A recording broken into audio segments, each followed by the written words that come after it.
দর্শক এই মুহূর্তে যেমনটা সকাল থেকে বলছিলাম যে সাবেক প্রধান বিচারপতি এবিএম খায়রুল হককে গ্রেফতার করেছে মহানগর গোয়েন্দা পুলিশ।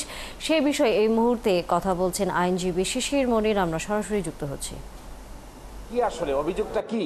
অভিযোগটা হলো একটা আদেশ যা ওপেন কোর্টে ঘোষণা করা হয়েছে, এই আদেশটাকে পরিবর্তন করে ফেলেছেন যখন পূর্ণাঙ্গ জাজমেন্ট বেরিয়েছে।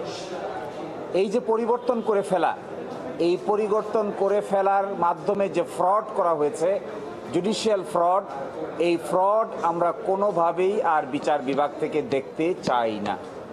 যেই করুক না কেন, যত বড় বিচারক নেই এটা করুক না কেন, ইটস অ্যান অফেন্স।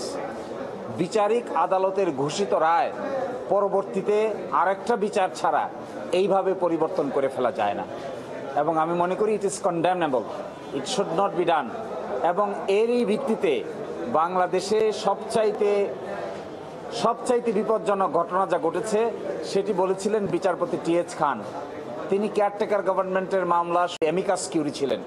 তিনি এসে আদালতে বলেছেন, আপনারা আজকে যে আগুন নিয়ে খেলছেন, এই আগুন দেশে কিন্তু আগুন জ্বলবে যদি এই সিস্টেম আপনারা বাদ করেন।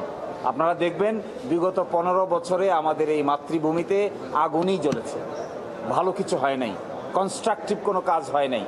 ইলেকশন কমিশন ডেস্ট্রয় হয়ে গেছে, ইলেকশন পদ্ধতি ডেস্ট্রয় হয়ে গেছে। ফলে আমি মনে করি বিচারপতি খায়রুল হক সাহেবের এই ফ্রড যদি তারা না করতেন, তাহলে পরবর্তীতে এই ধরনের কনসিকুয়েন্স এই জাতিকে বহন করতে হতো না। এই জন্য বিচার হবে আইন অনুযায়ী, বিচার আইনের বাইরে করা যাবে না।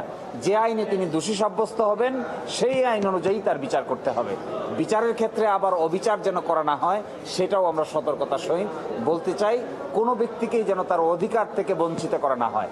আবার যতটুকু অপরাধ করেছেন এতটুকু শাস্তি যেন তিনি পান, এটাই আমাদের পক্ষ থেকে কথা থাকবে।